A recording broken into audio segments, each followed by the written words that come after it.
Right. Hello, everybody. I'm Red. I'm an L1 from the Philippines, and we're going to be talking about the deck check. So, first of all, very, very quick introduction. L1 from the Philippines. I have been through a couple of decently sized competitive REL events, and for the two biggest ones, I was part of the deck check table. It's been an interesting experience. I've had some time to experiment. One of them was pre-pandemic and had almost 300 participants. The other one was a bit more recently with just over 100 participants. And I feel like the deck check is somewhat intimidating because it's very different from a lot of what we're usually used to as judges. But it's also a very important part of the tournament and of maintaining a competitive environment. So for this presentation, we're going to be talking about the deck check. And I'm going to split it up into a few parts: the data, the execution, the comprehension, and keeping time. I'll be accepting questions as things go. So if you have any questions, feel free to put them in the chat, or you can also just start talking, and we can have a good discussion, because I want this to be a bit interactive, and I want to make sure that everybody, or at least a lot of you, are sort of present and here. I'll be moving things along if things are going slow, so don't worry about it too much either way. So, understanding the deck check. First of all, number one, the data. This is just a very, very quick overview. And essentially, how many decks should we be checking? Do any of you know off the top of your head? A good number of you probably know off the top of your head how many decks you should be checking. Yes. All right, Michael. Exactly. 10%. So where does the 10% come from? First of all, 10% is actually generally what we can consider a meaningful sample size out of a large group of people. But aside from that, it's also the minimum number of decks that we're required to check as per the MTR. Yeah, it's very straightforward. So 10% of all of the decks. If you have 100 participants, you want to be checking at least 10 decks, etc., etc. The judges in an event should also make sure that all of the decks in the top 8 are checked and that they abide by the rules. It's very straightforward, and we can go ahead and move on to the execution. This one is the longer part. I've split the execution up into 3 parts.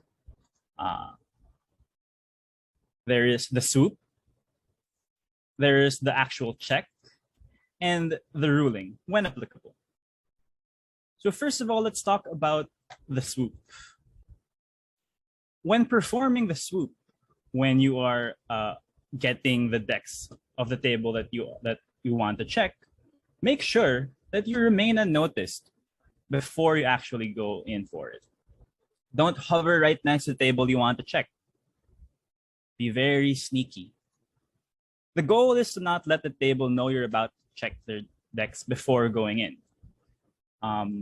In social sciences, the existence of the observer paradox is well documented.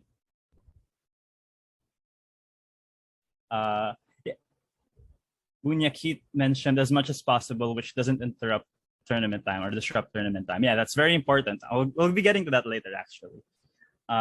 So the observer paradox is just basically says that a phenomenon being observed is inherently influenced by the presence of an observer or investigator. And we want to minimize changes in the player's behavior when performing a deck check. This is essentially a more fancy way of saying that if they know you're going to check their deck, they're probably not going to do anything sketchy. So we want to make sure that they're acting as how they normally would act in all of the pre-game procedures. Next part is checking the actual decks. When checking the decks, remember to stay organized, to be prepared, and to move quickly but accurately. Organize the printed deck lists before you have to check anything. This is very, very important. Alphabetize the deck lists before your first swoop and keep your area clean. This makes finding the relevant lists much easier and more efficient. You want to be moving quickly and snappy. You want to make sure that the deck checks are not disrupting anything else happening in the tournament.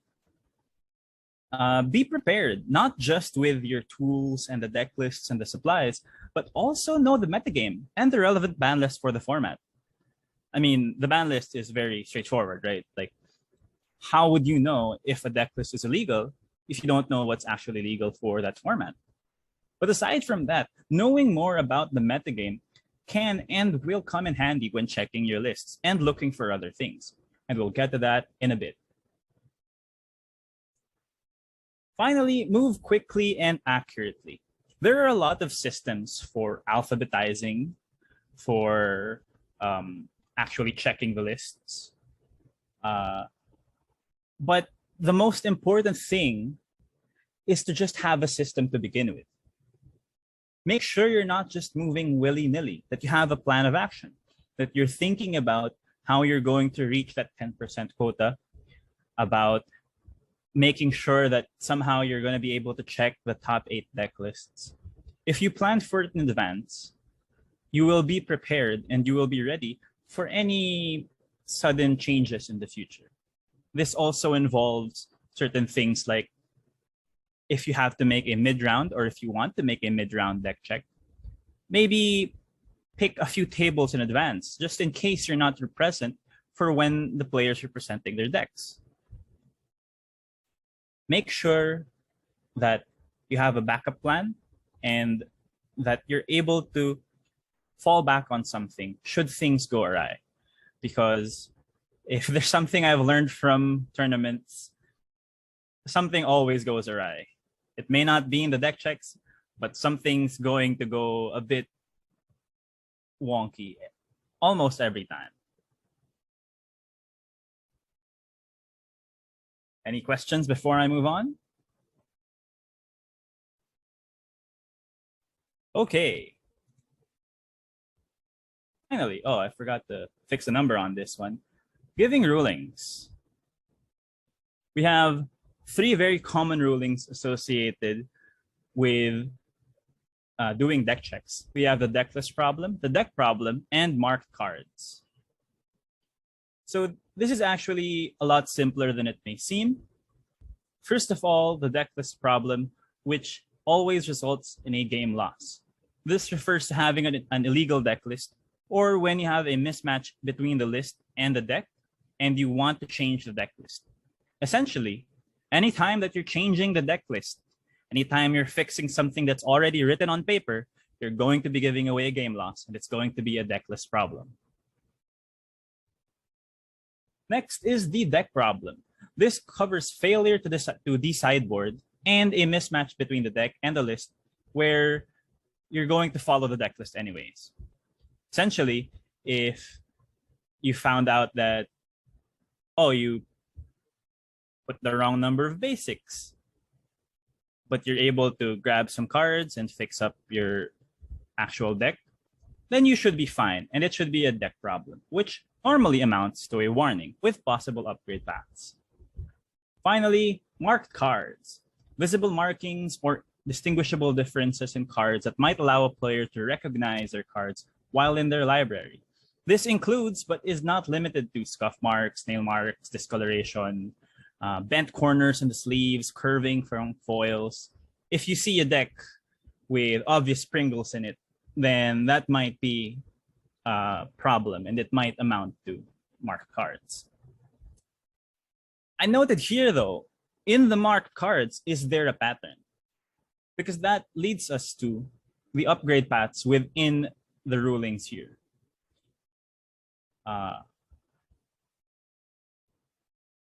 When you're looking at marked cards, take a look at which cards are marked. And this is where knowing the metagame can really help you. If you understand the combos inside the metagame, if you understand what cards are important in certain decks, and you notice that they're marked, then this is a very clear upgrade path into a game loss. Aside from that, other things that could result in a game loss when they would otherwise be warnings is having a deck that contains an invalid number of cards, and the cards that are missing aren't anywhere to be found. Another one is having a deck that seems to already be sideboarded, or a deck that seems to already be sideboarded, and it just so happens that the sideboarded cards are perfect for this matchup. Understanding how matchups work, understanding the metagame, and how players may think, react, and do slight changes when it comes to their decks is important when looking at the upgrade paths inside the deck check realm. Most of the upgrade paths in the deck checks are put in place to discourage cheating. And the idea or the possibility of cheating is something that you always have to keep in mind when you are examining these things as closely as you are.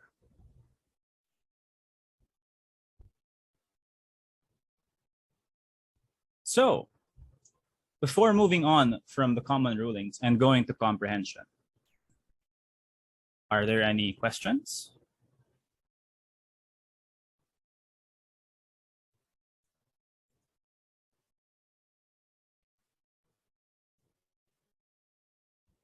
All right.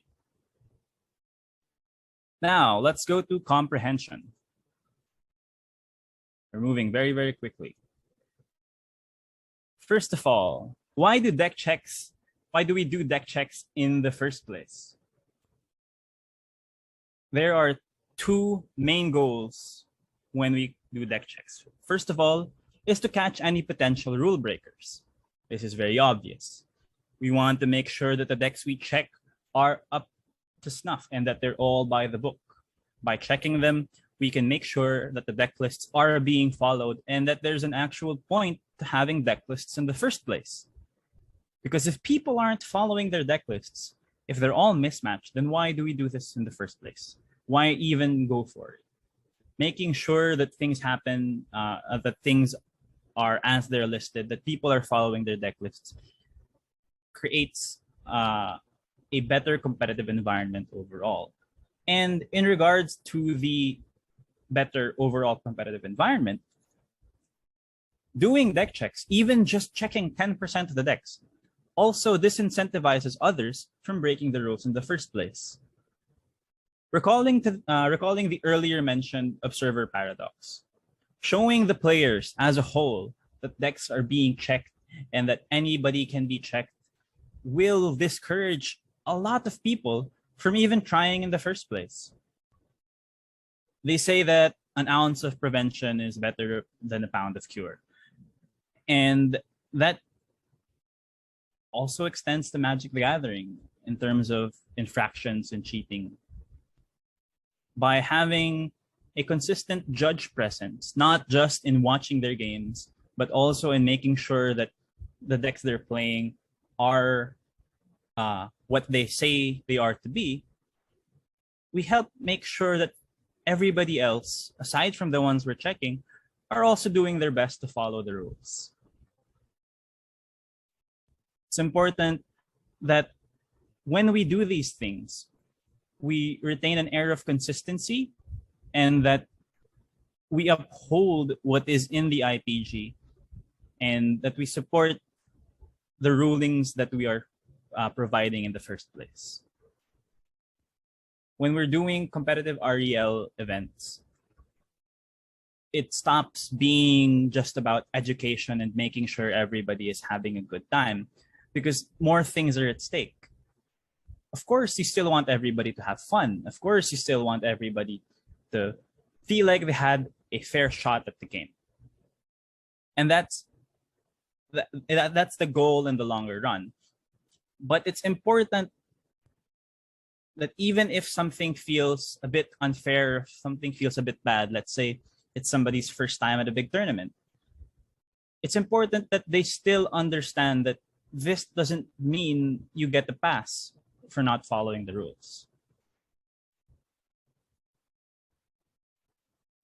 All right. Any questions in terms of comprehension?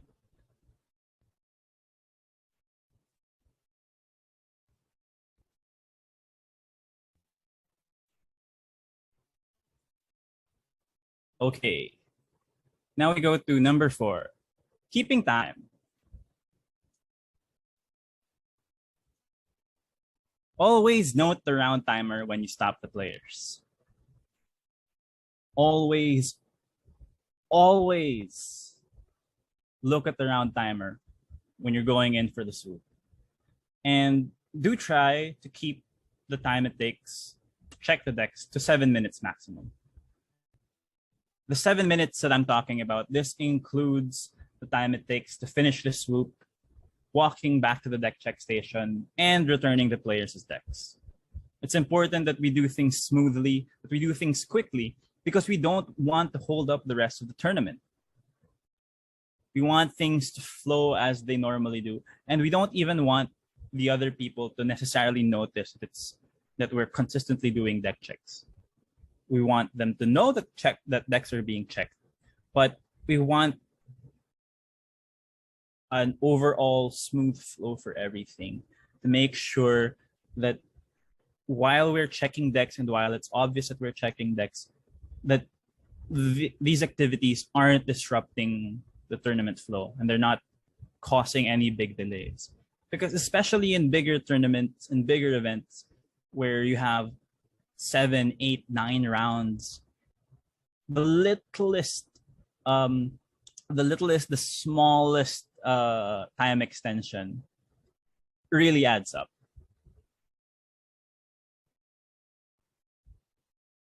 It's also important to remember to give a time extension once you go back, because no matter how long it takes you to do the deck check, you do have to go back and give a time extension equal to the time it took you to check everything, plus 3 minutes. This is why we want to keep it to around 7 minutes maximum, so that once we add the 3 minutes, they will be getting no more than 10 minutes of additional playtime, which should be within the realm of which should be within the allotted grace periods and the planning that the rest of the tournament has gone under. So these 4 things, the data, the execution, the comprehension, and keeping time, that is the very baseline, or that's the very essence of doing the deck checks in the first place. But it really goes much farther than that once you're actually there, once you're at the deck check table, once you're hovering around tables looking for the table to swoop. And one big thing that I can say when it comes to tips and things to remember is to practice and then practice some more. The deck check is interesting because this is actually one of the things that we can practice very well compared to other hard or soft skills in judging. You can practice doing a deck check by creating a 60 card, a 75 card deck, 60 cards main deck, 15 card sideboard, printing out the deck list, and seeing how fast you can go. If you expect to be on the deck check, on deck check duty, it's a very good idea to just practice this at home when you have the time and to see how quickly you can go. We're not often able to practice a lot of our judging skills outside of events or even just alone. But the deck check is something that you can practice. And I really, really suggest practicing it and practicing it some more. Because, like I said earlier, the time really it takes to check decks is very, very important. I'll be talking about deck check techniques in a bit, actually. So we'll get to that in a little bit. Oh gosh, 80 Yorion Pioneer deck. I Burn is always the most fun deck to check because it's just a bunch of 4-ups. Yorion takes a bit longer, but the Yorion decks with a bunch of one-offs, those can get really, really difficult to check. I've thankfully never had to check a Battle of Wits deck, but I am dreading the day that it eventually comes, and I am sat in front of a 250 card pile, forced to check a deck for over 7 minutes. Sometimes it just happens.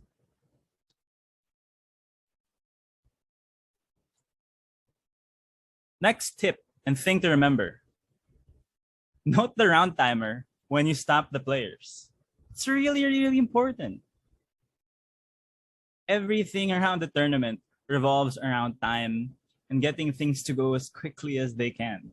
So always remember to note the round timer when you stop the players and make sure everything is going on schedule, or at the very least, that things are being noted and that people are on the same page when it comes to the round time. Next, 2 techniques I can recommend myself are organizing the cards and flipping each card over and noting how many you see. I found that depending on my personal state of mind, my knowledge of the metagame, either can be very helpful.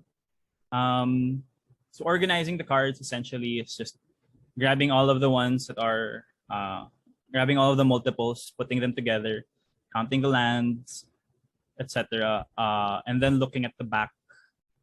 It helps you. It's easier to identify marked cards in this way, but it's also a little bit slower overall. Flipping each card over for when you really have to, for when you really have to move quickly, or you want to make sure that you make the time, can really help, especially if you've already fanned through the sleeves beforehand and you're certain that there are no marked cards. You flip a card over. Let's say you see an island. You mark that next to the island on the deck list, and just keep marking each time you see a card and cross-reference it to the deck list. Then once you're finished with the pile, you make sure that the amount you've marked is equal to the amount that's listed. And voila, you've checked the deck. Again, though, this is better for after you've made sure that there are no marked cards. If you see marked cards, I would probably recommend organizing the cards as well and making sure that there is no pattern to the markings. But if you don't see any markings, if things seem to be consistent overall, I would highly recommend just flipping each card over, noting it next to its place on the deck list, and then continuing. A variation of flipping each card over is essentially just flipping 2 or 3 or maybe even 4 cards and then going through the deck list as you see them there. This method also means that their deck will more or less remain as shuffled as they gave it to you, which is important for when you want to determine how well they've been shuffling.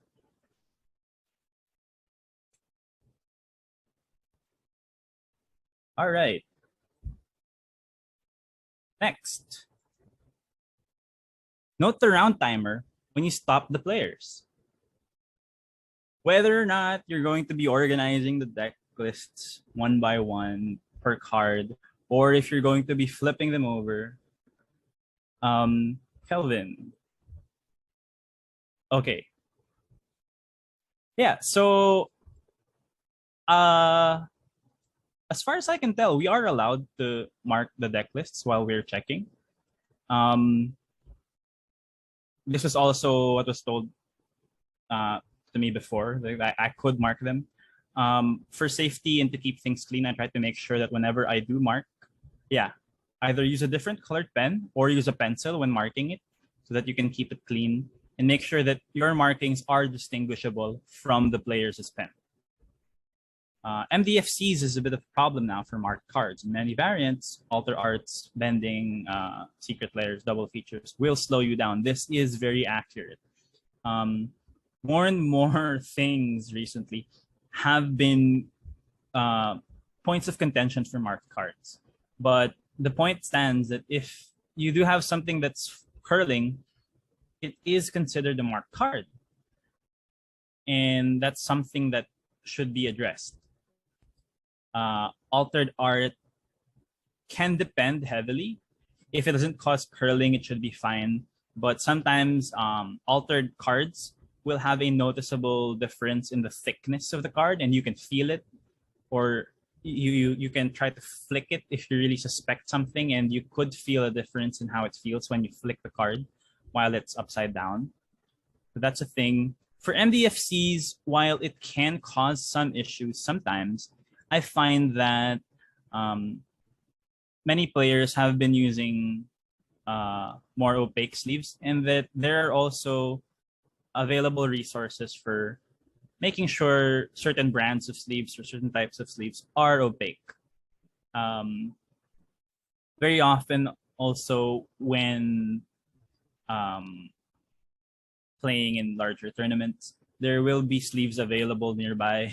So it's a common fix for marked cards or marked sleeves to issue a warning and have the players swap sleeves. You have to buy a new set of sleeves for your deck, but that's better than getting a game loss, if you ask me. Yeah, so again, note the round timer when you stop the players. Time is very, very important. Next is pair up when you can and divide the work when you do deck checks. Very often you're going to see an even number of judges working the deck check tables. And this is because it just makes sense. You're going to be checking 2 decks at a time, at least, probably. So each of you can focus on 1 deck each and cut the time it needs to check 2 decks in half. Aside from that, while one of you does the swoop and goes in, the other one can already be looking for the deck lists that you need to check. Makes things efficient. It makes things a bit less lonely. It also helps just confirming things sometimes. And it makes the entire process much, much more smoother. So yes, please pair up when you can and divide the work. Deck checks can be a bit of a headache. They're very clerical and you don't do as much talking to people while you're doing the deck checks. But it's not really that big of an issue when you can do them very quickly and when you have somebody to share the pain with sometimes.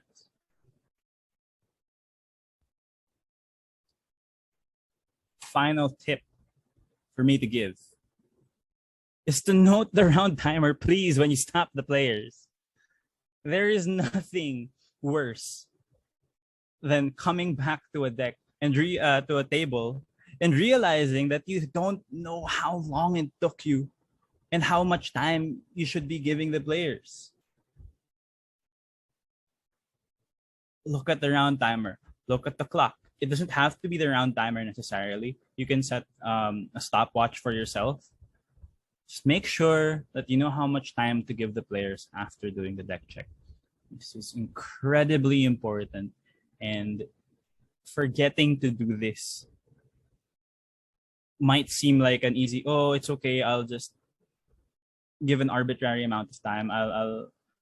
I can guess an approximate amount of minutes it took, but it ends up not being as fair to the players. That ends up diluting the integrity of the competitive experience when you don't know how long it actually took you to check the decks. More than that, it stops you from being able to see how well you're doing when it comes to checking decks.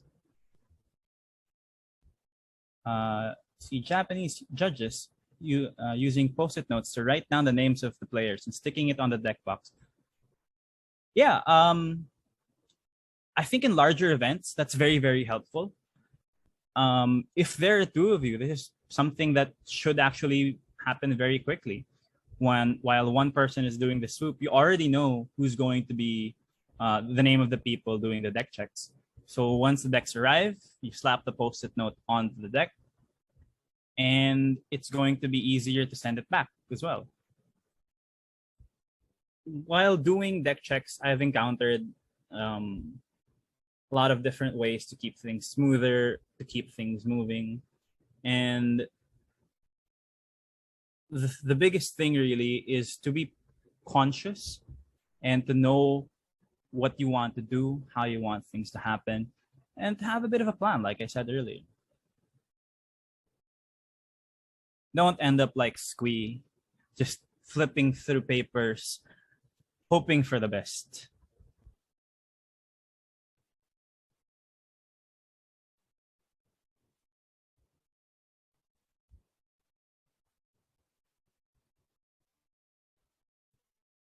Okay.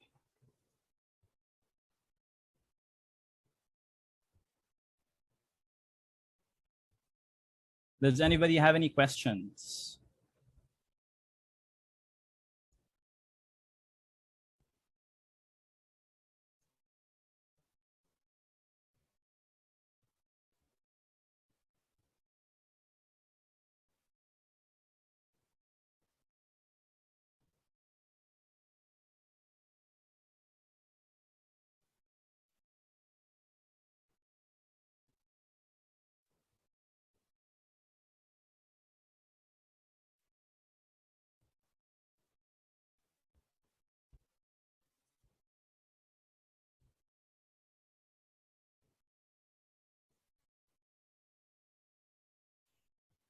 An all alt art showcase foreign language deck.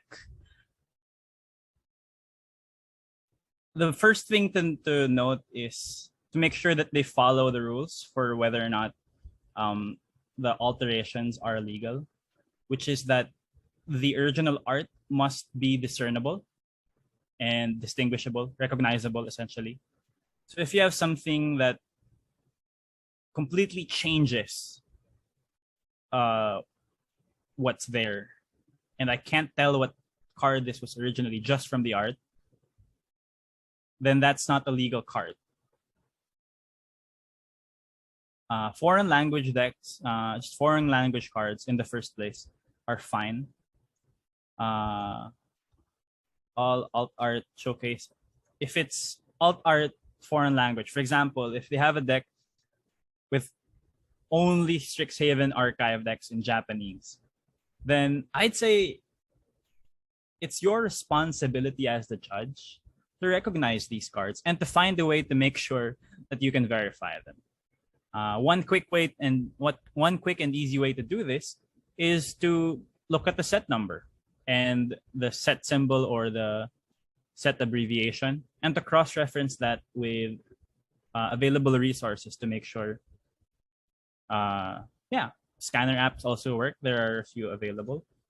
I personally haven't encountered the need for this on this scale.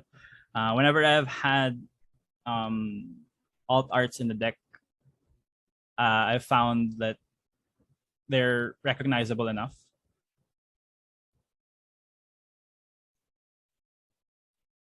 Delaware apps, scanners. Yeah.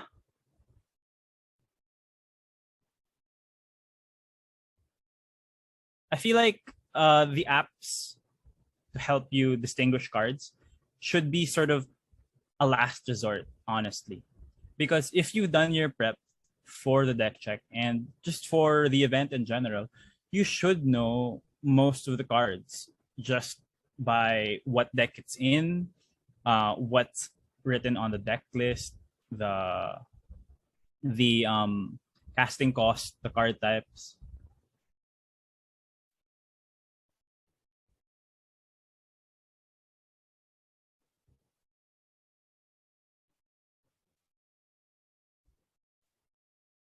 All right.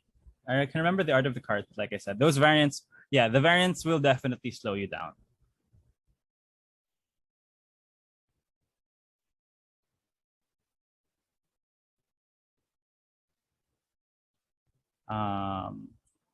QJ says, I was going to the first large event in a while and I was scared and worried about being hard to check decks, but it was the opposite to my surprise. The showcase borderless cards made it more easier to spot and clump together.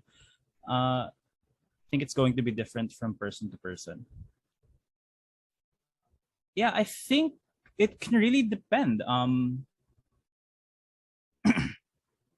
If you know the format well and you like the cards or you use some of the cards, you've probably seen quite a few of the alternate arts and showcase and borderless arts, especially if you keep your eyes peeled around spoiler season for new cards. Oh, I also very much agree with having printed out deck lists instead of written deck lists. It's way easier. But sometimes you just have to make do with what's given to you. I've had to check deck lists that are literally just pen and paper, no guide, no organization.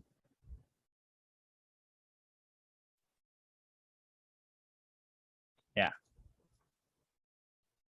Okay. There was a question earlier about the Chinese written cards. How do you deal with a mix of English and Chinese cards deck with deck list all written in Chinese, only by a player who hardly talks English? I would look for if this was an event where we're expecting a lot of Chinese participants, I would look for I would look for or I would like to make sure that there is somebody available who speaks the language and the relevant dialect of Chinese, if that's relevant, because I know that there are different types of Chinese depending on the region. Aside from that, what I can think of is two things. One is having a good understanding again of the metagame and knowing what decks to look for in certain things, what cards to look for in certain decks. And you can scan the card, see what it is, and cross-reference the characters. Even though you're not able to read it per se, you can see if the characters more or less match the ones that are written on the list versus the ones that are on the card. So this is going to take some time for sure. It's going to slow you down. But it's important that even in the pursuit of a quick deck check, that we're able to do things accurately. Agree with QJ. Borderless basics were easy to sort. The new frames borders make stuff easier to visually lump. Yeah, so having different art and the new I like sorting full art basics. I feel like when you're going through cards very quickly and you see something that's full art, it's very easy, quick and easy to put them in the basics pile. This is for if you are sorting them. If you're doing the flip method, it's not going to do a lot of it's not going to do that much. Had issues with Chinese written deck lists with English cards too, by the way. I feel like that's a bigger problem, is having deck lists written in Chinese with English cards. Because then if you can't read what is on the deck list, then that's going to cause the issue. But there are a lot of translation apps as well that are available. You can translate a lot of languages, including Chinese, with just Google Translate by scanning the words. And I'm sure it's not going to give you the correct card name most of the time, but you should be able to see an approximation of the card name that's intended.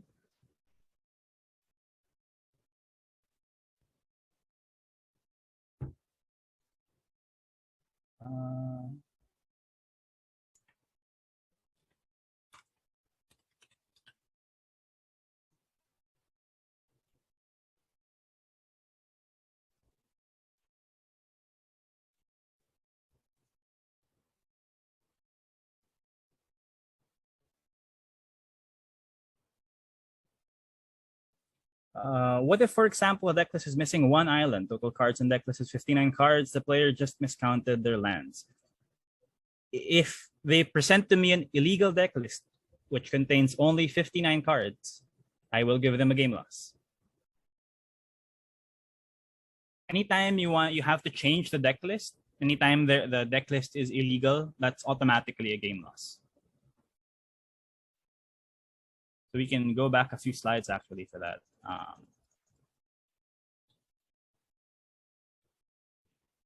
Giving rulings.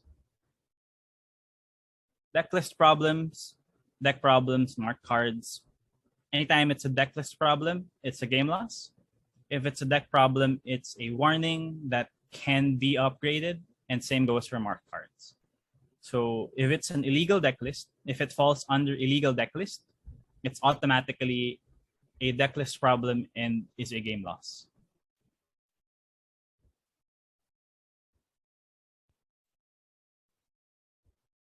Yeah, if the card is new enough with the new border and set code, collector's numbers, it's actually quite easy to figure out what card it is.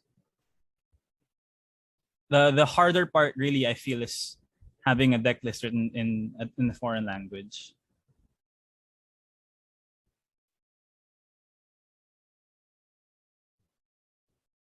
I I wouldn't suggest relying only on Google Translate to see the card names in a foreign language deck list, but I think it could provide you with some context if you were really lost. That's like the last resort. The best advice really is to look for or to make sure that you have a judge that speaks that language. And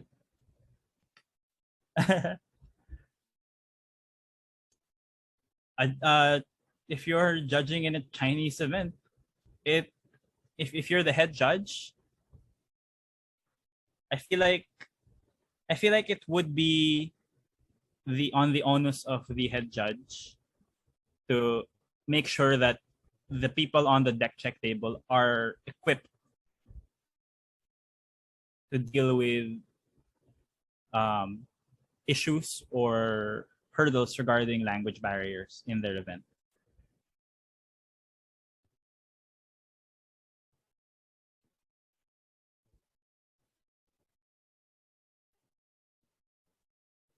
What about a card going missing in between matches? Like the deck fell off and one card is missing.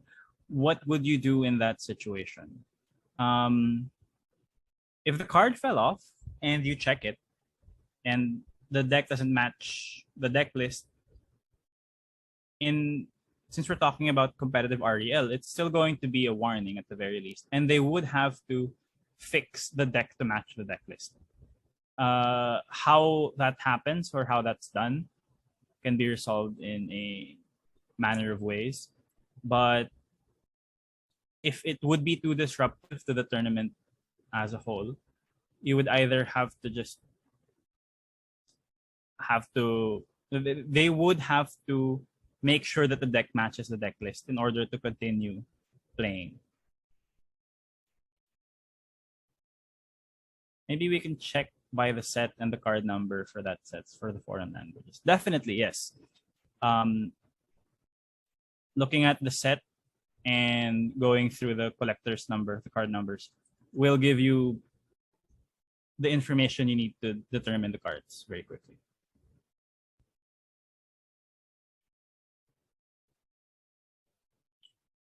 In terms of organization, I feel like maybe we should cover that more since I have extra time. I like to organize the deck lists in chunks of the alphabet. So you organize them by the last name.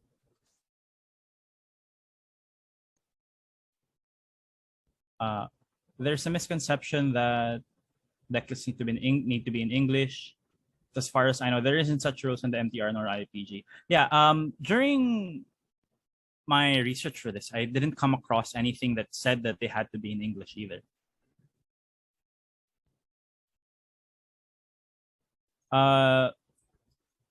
It depends, Ewan. Because how did it come to my attention that you were missing a card?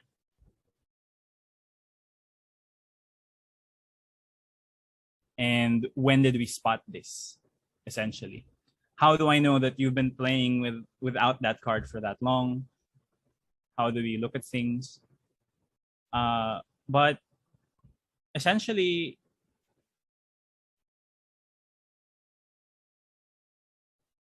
I think it still deserves a warning. Either way, let's say you found out that you've been playing without card in your deck for a while. You come up to me, a judge, and say that, hey, I just wanted to tell you that I've apparently been playing a 59 card deck because one of my cards fell out to my bag and I just found out now. I think that still deserves at least a warning.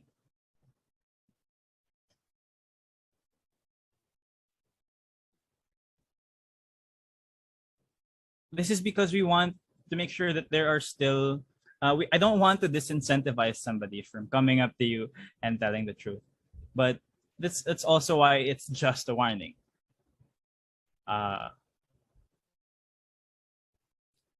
It's important that while we're in a competitive environment, that we uphold the competitive standard,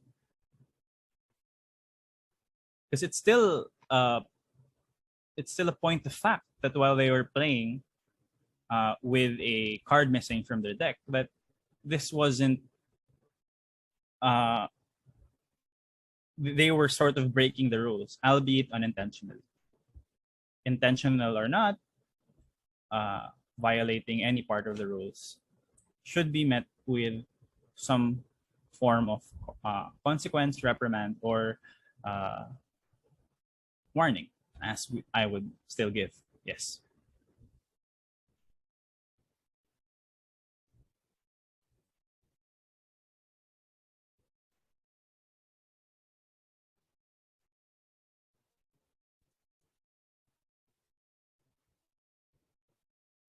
Can you verify that they were violating the rules? It again, it depends on the specific scenario. If they come up to me and tell me themselves that, oh, if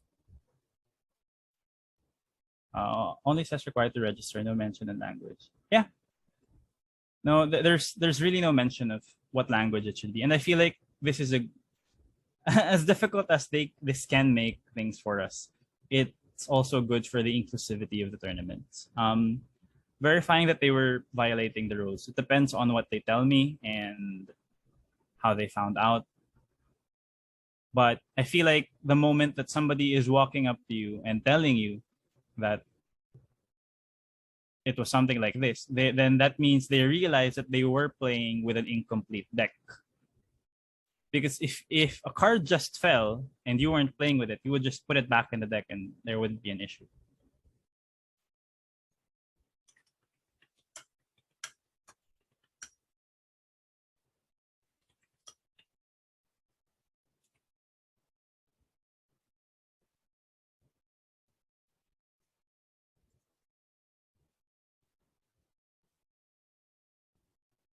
And we still have time for questions. If you have any further questions, the presentation is over. I enjoyed a lot of the discussion and the questions. I feel like this is a really great point because deck checks themselves are certainly very straightforward. Even when it comes to understanding the infractions related to them and the philosophy behind doing the deck checks themselves, it's very straightforward and easy to understand and easy to grasp. But deck checks are something that when it comes to the actual execution, you find so many things that can trip you up, and it's it's something that can really blindside you once you're working in the tournament. And yeah, really doing deck checks. It's about being organized, being prepared, and making sure that you know how long it takes or how long it took you to check the deck. So I want to remind you, I put it 3 times in the tips after keeping time. Practice, note the round timer. The 2 techniques I recommend are organizing the cards and flipping each card over. Note the round timer. Pair up when you can and divide the work. More often than not, you will be doing deck checks in pairs. The head judge will probably make sure of that.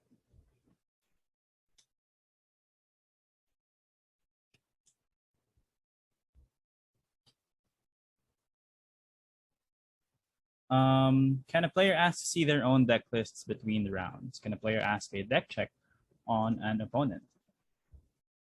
The deck check on an opponent, I feel like is something that can be entertained depending on the situation. But it would have to have a decent reasoning behind it. I would leave this to the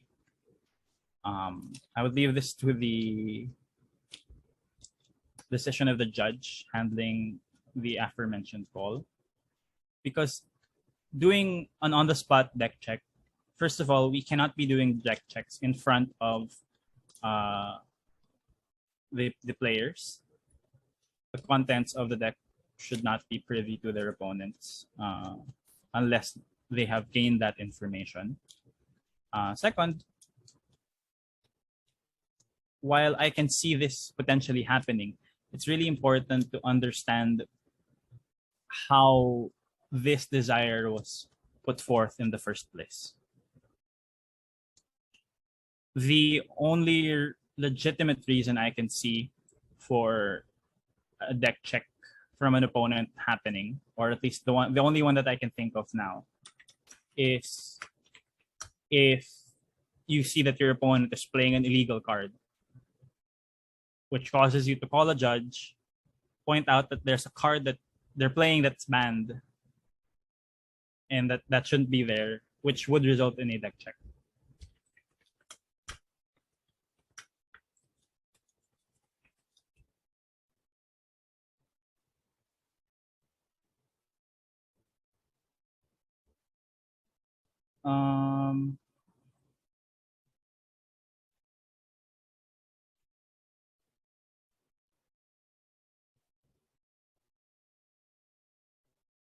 How do you resolve the player that requested to deck check their opponent, Michael?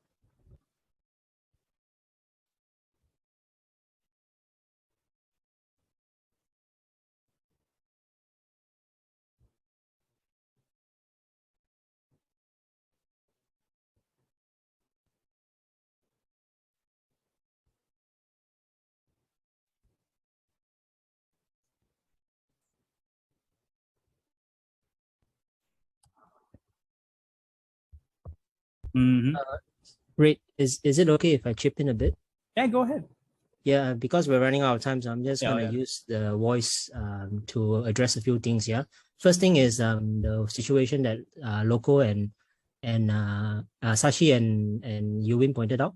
In between games, you don't issue warnings or penalties because they are not they haven't presented a deck. You're supposed to present a perfectly legal deck before you play. So that's why we deck check after they finish shuffling, and then they present the deck. They're telling the opponent and everyone that, you know, this deck is legal and ready to play. So in between times, don't come in and give them a warnings if they're missing a card, because they're not. It's not ready yet. It's not. They didn't present. Say, we don't police the player to make sure that the deck is ready to be played at a moment's notice, because they can play a casual game in between. You know, they might need a card from the EDH deck or whatever, or they're trading, or they need to return a card. There's all sorts of possible reasons why a player might not suddenly have their full 60. Mm-hmm. And we don't penalize it until it becomes an issue, which is when they present the deck for the round, and they're saying that, oh, this is ready to play. Is that understandable? Mm-hmm. I understand. All right. And the second thing is, what were we talking about again? Oh yeah, about the asking to deck check the opponent. I just wanted to add that if a player asks me, can you deck check this player? I'll ask him why. Mm-hmm. I'll ask him why, and then I'll try to address his concern. But you make it clear that you don't. We cannot deck check people on request, but whatever the concern is, we'll do our best to address that concern. If he thinks that he's cheating, we are going to investigate. We're going to pay more attention to him, and so on. Basically, address the concern, not the request. Mm-hmm. Yes. Okay. Thank you very much, QJ. Yeah, actually, that also is in line with what Nathan said and what Michael mentioned the fix was. And this is a bit in line with the spirit or the intent of what I was sort of trying to go at, where we can't be entertaining deck checks on request because it would eat up too much time and manpower. But something like this, where we can check the deck list to make sure that a specific sideboard card is actually in the main deck, is something that is doable. All right. That is all the time we have for this evening. Thank you, everybody, for your attention. Thank you for the very nice discussion involved in deck checks. And I hope everybody here can do a deck check.